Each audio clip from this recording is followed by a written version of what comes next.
The point at which we're at is therefore the area behind the particles of the toes.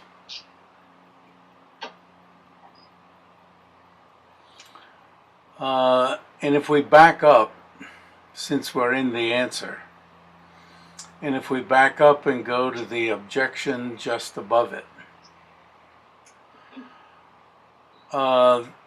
the objection just above it begins with that very area stepped on by a foot. Are we together? Yeah. Now, what's being said is very simple. And when it doesn't get simple, it's the fault of and that includes myself, of our understanding. And I'm trying to make the translation, when I understand it, I'm trying to make the translation as lucid as possible. And when we get to the next objection, I get a bit lost. It's not lucid for me, and I'm going to be asking your help in making it lucid. In other words, it shouldn't turn into something that might look like a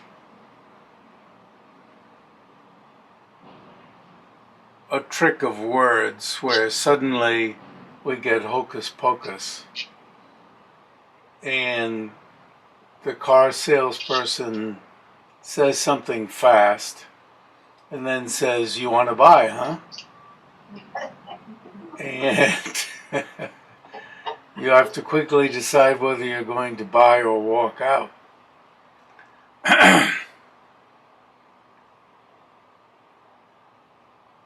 Because this plane doesn't work that way. In a sense, this is simple-minded reasoning, and when you can't follow it, there's something wrong with our, including myself, presentation. So in reading the objection this morning, I felt there were a couple things that I could do in the presentation to make it clearer. So, that very area stepped on by a foot that is presently going, that's easy enough. You know, we're going along. And the foot's coming down somewhere. And the area being covered by that foot is the being gone over. And don't hold back on, asking what you might think is a dumb question or the rest of the group will laugh uproariously at. The group, somebody in the group might guffaw at your asking it, and who cares? The tension may be such that somebody will guffaw, and we just won't take it badly if somebody does break out in a guffaw. Let's hope that the person won't point at you wherever you are on the screen. My screen is huge, so it'll be like, huh? What's the matter with you? You've been doing this for a couple of months and you still don't know that? but, that may be the type of automatic response. But of course, if we trained in having such responses, then, then, that'll be totally counterproductive and stupid of us to be training and doing, as if we were training in one up personship, such that that's all we wanted in life, is to somehow get in the one up position, and then actually we could end the class. You could walk out of the class and chortle to yourself and go back to wherever you were, because you would fear being one-upped in the next sentence.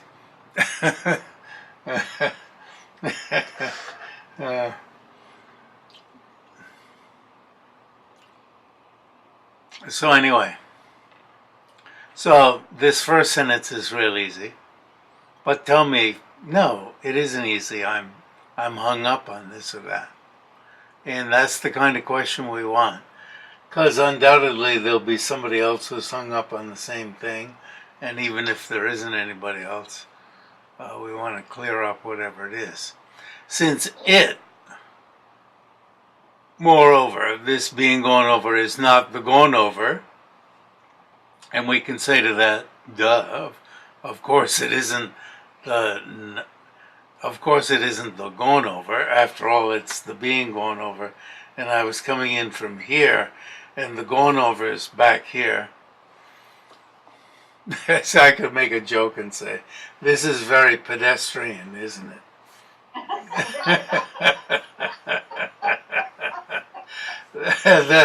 that if you don't know English well, one meaning of pedestrian is simple, even simple-minded.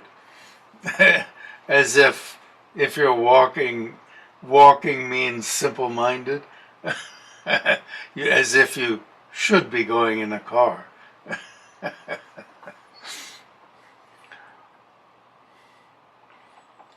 Since it moreover is not the gone over, and then we made the correction, comma, that of which an action of going has ceased. And Tsong-kha-pa wants you to keep in mind what gone over means. And we added in last time, that of which an action of going has ceased.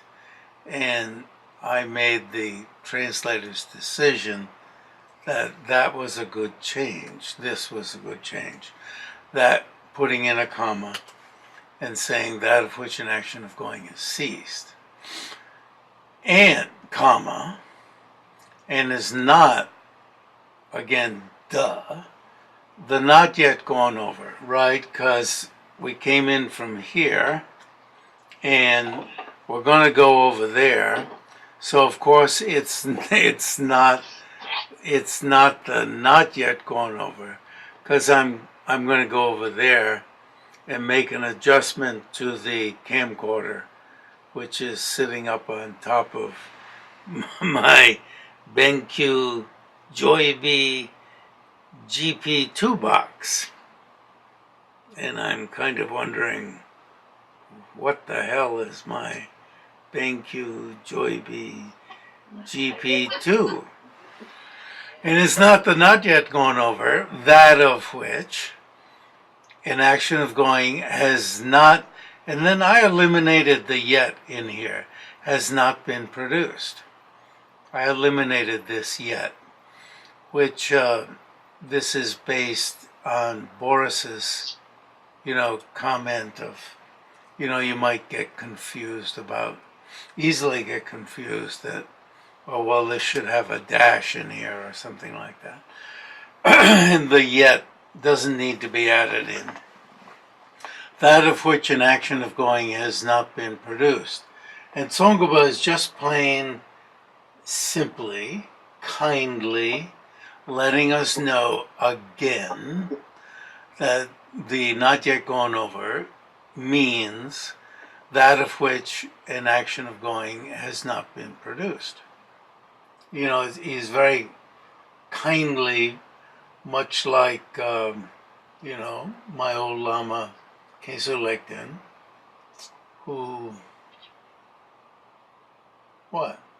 passed away when, I forget what age, but I call him old, but he's younger than I am now. Nagarjuna's statement, quote, that does not include the gone over and the not yet gone over. Now, what I thought this morning is, how about putting in a note this, what begins with the parenthesis, and is the, that begins with the parenthesis, Tsong-kha-pa song madokpa, kathagata vinamuktam, and then it says in, being gone over that does not include the gone over, the not yet gone over, is not known. Putting all of that in a note so that this sentence doesn't become, or isn't, excruciatingly long, is not established. So that this part of the sentence reads, Nagarjuna's statement, quote, that does not include the gone over and not yet gone over, is not established. Because that's the person's point. And all of this stuff in the middle, which locates where that appears, will be put down in a note. In fact, I've put it in a note. And doesn't look as if I'm just showing off that I know where it came from, or, and of course I didn't mean it that way. Yeah, I just wanted to point out where it did come from, where it's taken from. So it's the third and fourth lines in the first stanza. So this objector is finding fault with the third and fourth lines of the stanza. So, saying, hey, come on. I was coming from here, set my foot down here. I'm not yet going over to there. So, hey, look at it. Where I set my foot down, that's the being gone over. That's all that's being said here. And that's how simple it is.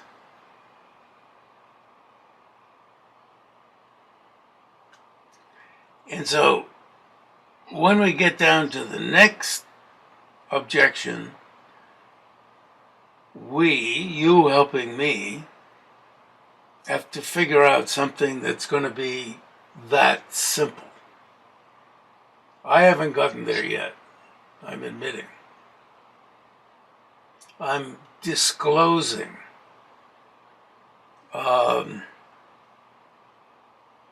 as the Dalai Lama said to me, he's sitting on the other side of his own desk, his work desk, his work office. This beautiful room, beautiful in the sense that it's very simple.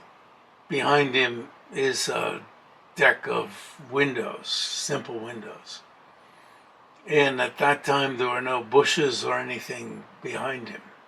Later, when I went in, the bushes had been allowed to grow up.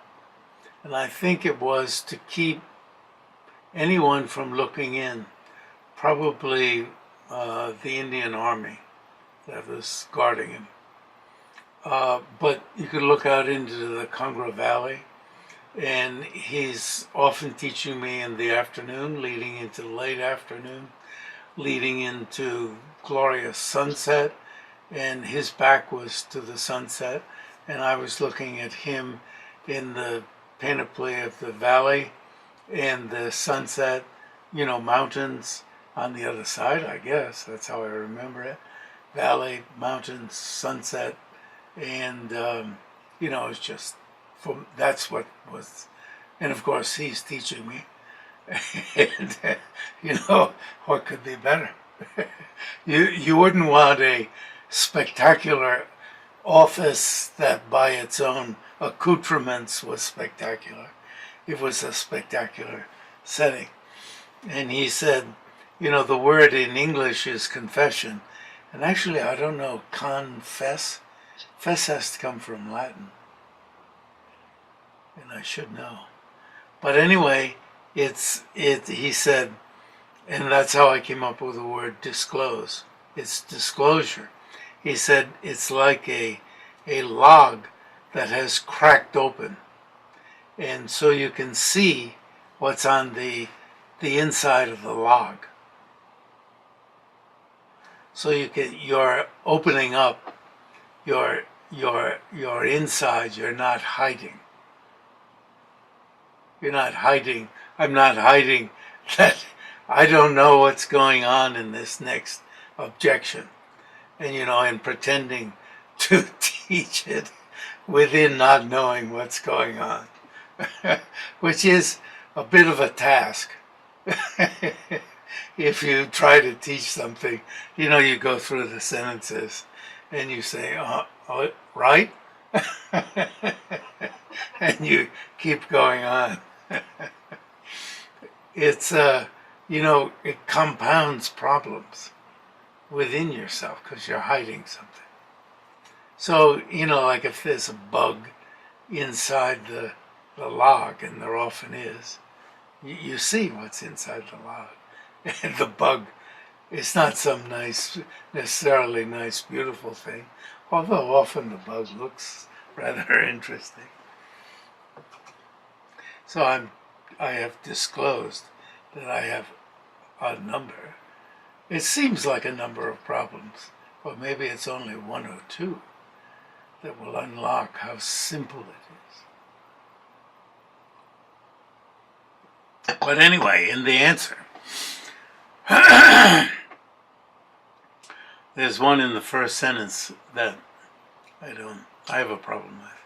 Because a foot is, remember we were saying last time, is posited upon being imputed to an aggregation of minute particles. Well, Tsong-kha-pa himself says, if it were just imputed to an aggregation, then it would be an aggregation. And thus, one should say, is imputed in dependence upon, not independence, but in dependence upon an aggregation of minute particles. Now, why you have to say in dependence upon? It's not, you see, it's not just that an aggregation is being called a foot. It's that you've got an aggregation. Remember the hands from Ngao Lingden? He would use his hands to say, here's the aggregation of particles, and you're calling it from the subject side a foot. Whereas if the aggregation is a foot, then you're finding the foot in the aggregation. It is the aggregation. So he'd always use it. He's always, frequently would, how many of hundreds of times, it seems to me, he would use his hands this way to instruct me. You have the subject side, the consciousness side, and the aggregation side. So, what does designate, impute mean? Are you just imputing the name? Or you're imputing the object? And one way you can say it's both, but you're imputing the object. So the object foot is not its basis of designation. This is a key tenet of the consequence school. Now, you're not going to find the foot somewhere separate, it's also not separate. You're not going to find the aggregation of particles here, right? On the being gone over, so to speak. And the foot over here, right? You're going to, but you're not going to find when you do the type of analysis as it's done in the consequence school, you're not going to find that the aggregation is the foot. You know, you say, what is Sravasti? Or as some people in Sravasti say, what is Sravasti? I'm always teasing them about the mispronunciation of their own home. Ha ha ha! I know Sanskrit. Sravasti. With no, but then I give a bit too much stress on the first syllable, just because it's long. Sravasti. Anyway, so what is it? The collection of buildings and residents. Resident. The residents, E-N-C-E, and the residents, E-N-T-S, like a mandala. The residents, E-N-C-E, and the residents, E-N-T-S. How can you pronounce that so people could hear it? Residents, residentes, you know, can't do it in English. And in Tibetan, it's Denton Demba. Denton Dembe Kinkor, the mandala of those who are of the place,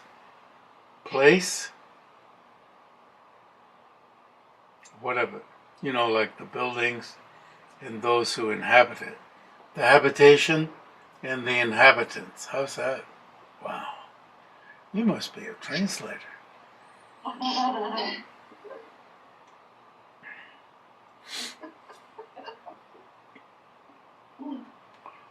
So,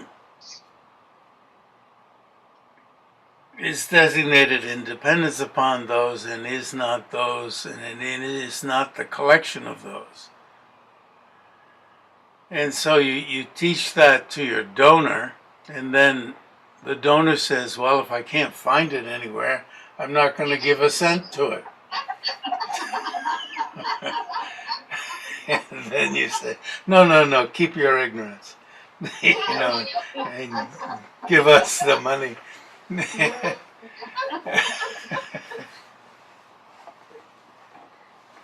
This jacket, so you see I'm making jacket, I'm finding the jacket by, I reclose it to indicate this is the jacket, you see, is. This collection of the two sides is the jacket. One like it was worn by one of my graduate students who currently teaches in the San Francisco University of San Francisco, Tibetan. I said, wow, that's a nice jacket. And he said, after a little while, he said, would you like me to get you one?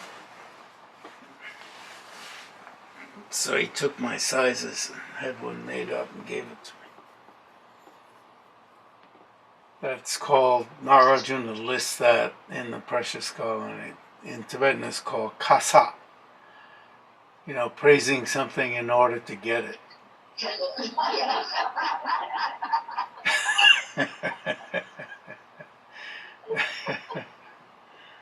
There's Jonan Kembo. I invited to Virginia. I forget where I was. I was in Taipei. Invited him to Taipei along with his teacher. And he said, "Oh, that's a really nice trackball." And I said, "Oh, I have another one. I'll give it, or I'll give you this one. I prefer another one." And he said, "Oh, casa." And I said, "What's that?" He said, "You know," because I translated the precious colony. So I thought, "Oh yeah, I know." He was embarrassed. He didn't mean it that way. He just, he used the computer, and I didn't mean it that way either. I was rather taken with the jacket. The jacket.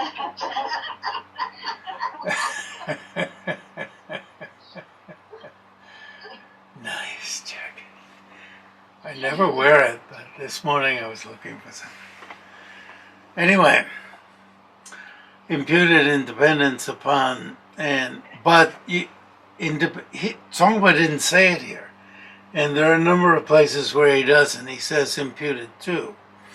And we forgive him for that. Why? Because in another place, we don't forgive other people who say it.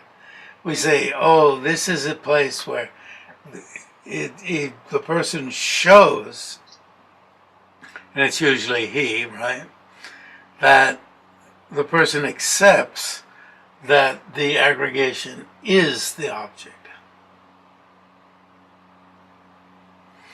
But with Tsong-kha-pa, in a sense, to make a joke, we forgive him for it, because somewhere else, this in particular I'm thinking in his illumination of Chandrakirti's thought, he says we should say independence upon.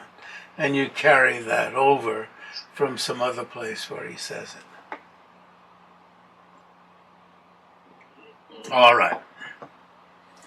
Just to remind us, we say, I want that when I bought this big screen that stretches from here to there. It's great for Tibetan texts and many other things.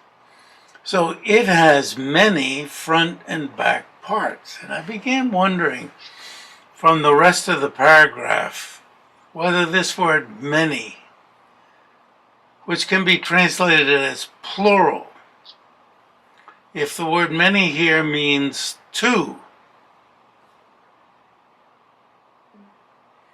and therefore, I thought it was just a general comment. Well, of course there are many parts. But does it plural, you could take as meaning two. And sometimes it has the sense of just two. The word doesn't mean two, it means more than one. So I was wondering if the rest of the paragraph would justify plural. I mean, I could just translate it as plural.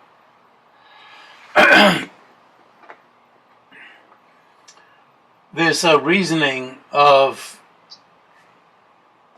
is this clicker singular or plural, one or many?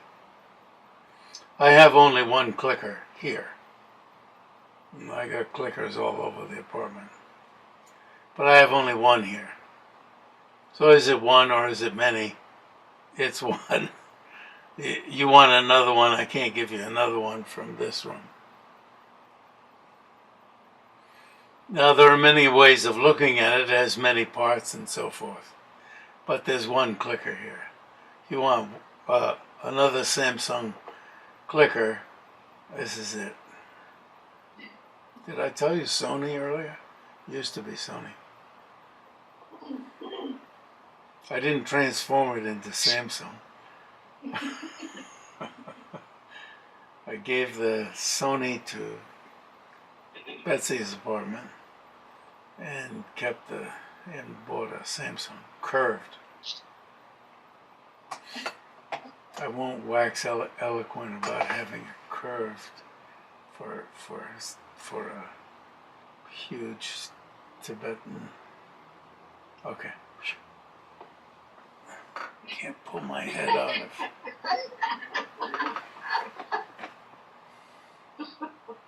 You see singular and plural? That one, those are good terms there. One or many. Well, singular and plural works really well. How many people came to visit you yesterday? Was it just one or many? Or is it singular or plural?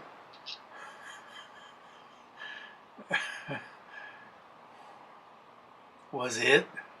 You know, sometimes was it just one or many, or was it singular or plural? The translator gets caught.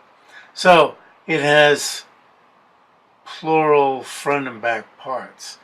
Therefore, okay, now we're up to where we were. Is it time to quit?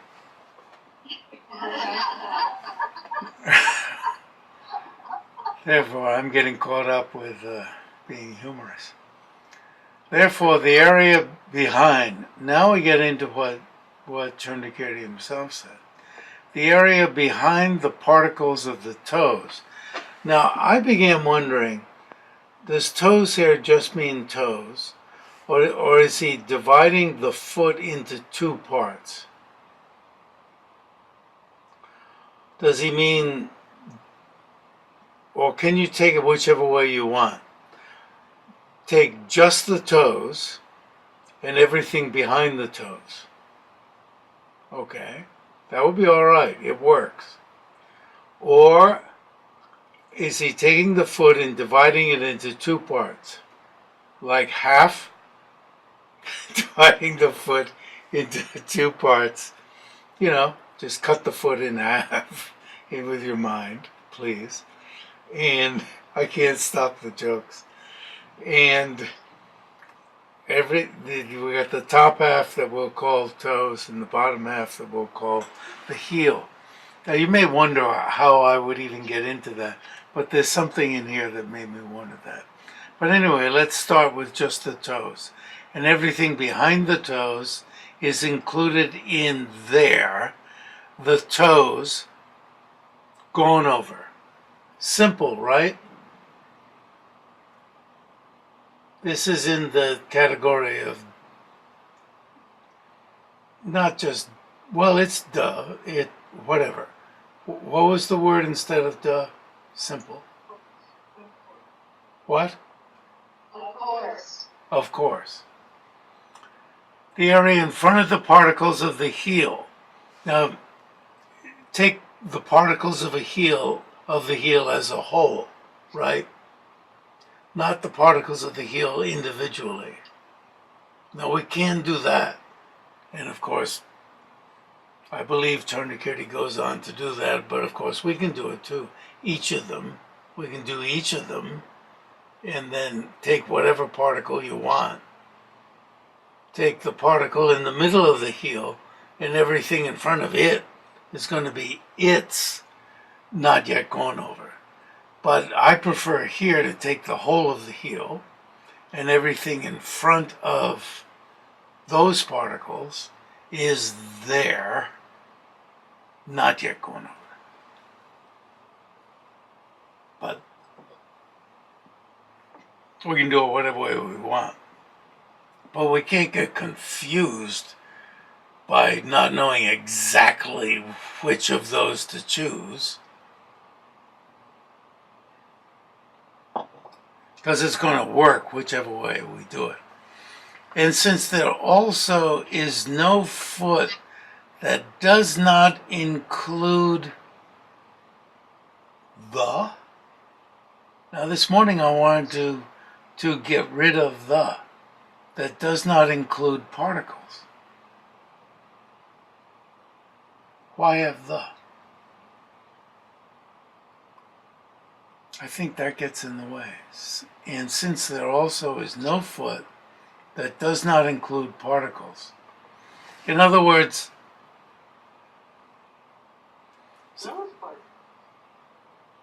so I mean, there's no foot that does not include particles.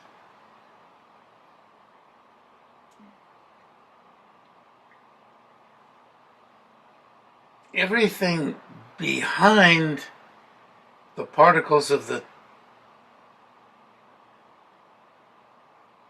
what I'm pausing is, do we have to take the toes as a group?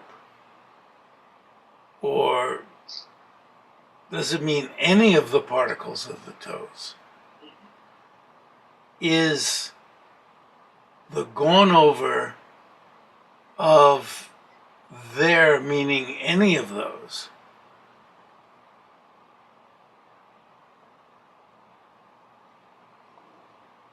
Is there gone over? And if you take the heel and, just that, and if you take and the area in front of, when it says the particles of any of the particles of the heel is included with there, any of them, not yet gone over. So all of them, from their respective viewpoints, are gone over or not yet gone over. And since if we're going to talk about a foot, that foot's going to have particles. And all of the particles are used up in either gone over or not yet gone over. There's no being gone over left, right? Left. That's a horrible pun there. Left, right. But there's no being gone over left over.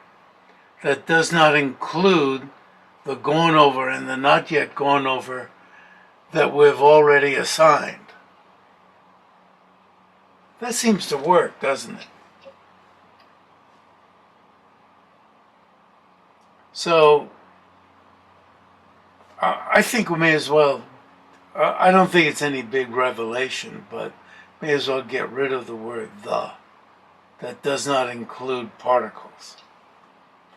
That's no great advance, but do you agree with me? I mean, you could say, I don't care. Either keep it or get rid of it, who cares? Please don't fuss over it, Jeffrey.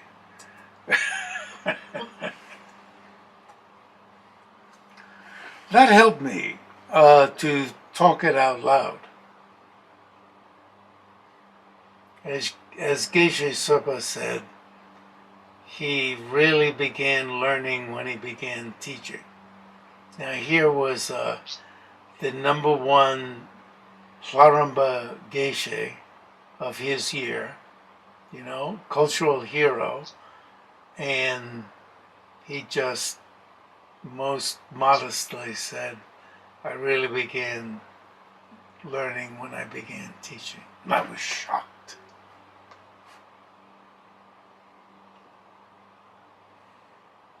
That would be like saying, I really learned about quarterbacking when I began teaching it after I retired from playing. But I wasn't a quarterback, by the way, obviously.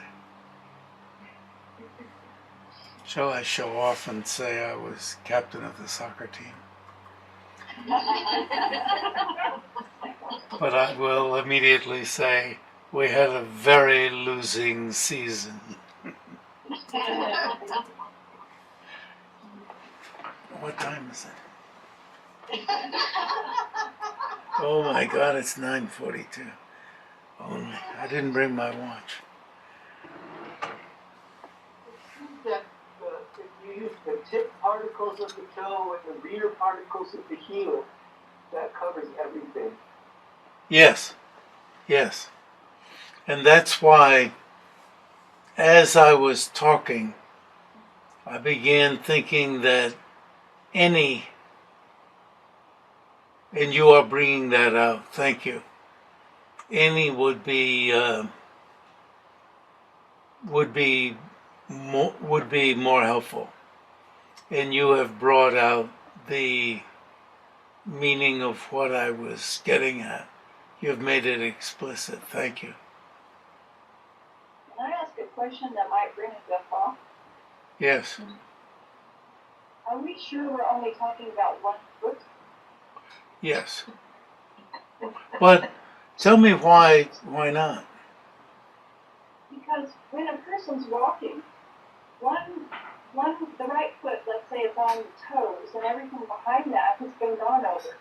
And the heel is just stepping, and everything in front of that has not yet gone over. And that covers all the walking there is. You don't walk with 1 foot. Yes. Oh, sorry. I got caught on the heel stepping down before the toes get down. And I was thinking you were going to say that the the front portion of the foot hasn't set down yet. But sorry, you're talking about the other foot. Yeah, it's in the air. Or if you're walking slowly, you could have the toes of the right foot and the heel of the left foot both touching at the same time. And so, Yes. where could there be gone over? If everything behind the toes and everything in front of the heel fit those other 2 categories. Yeah. I think you could do a dual analysis on the portions of the toes and the portions of the heel of the other foot, and do a dual analysis, a simultaneous dual analysis. And that would be cool. Because you'd have the front and back parts of the toes and the front and back parts of the heel, and apply this analysis to each of the 2 feet. I think it would be a good way of handling that. Chandrakitty is clearly doing a single foot, and he's got the foot in a flat, at a flat moment. And it'd be interesting. Do you think there is a flat moment? I guess there.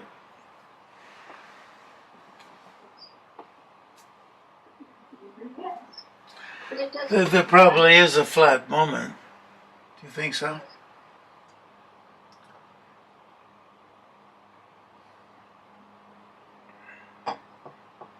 I wonder.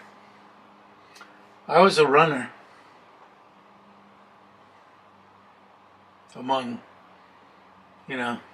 found out in my last race that was a longer distance. I think it was 880. Found out that I was a long distance. The coaches always thought, because I was small, that I was very short distance. And actually I placed second. But anyway. But it went weird. It went for years. I don't know, it felt like years. It was a bit of a torture. Yeah.